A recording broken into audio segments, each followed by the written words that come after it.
Na uspeh slovenske hokejske reprezentance so izjemno ponosni nekdanji hokejisti in hokejski sodelavci.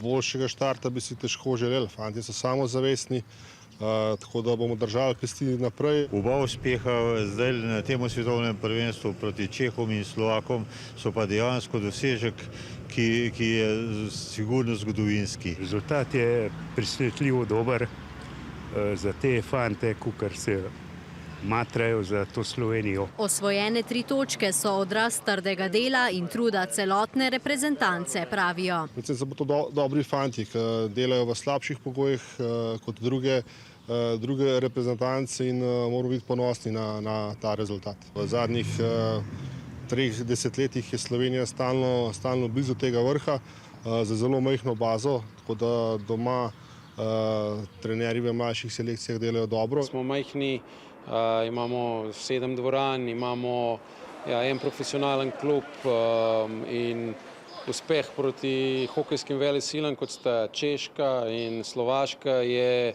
mislim, vsaka točka, še posebej pa zmaga, je velik uspeh.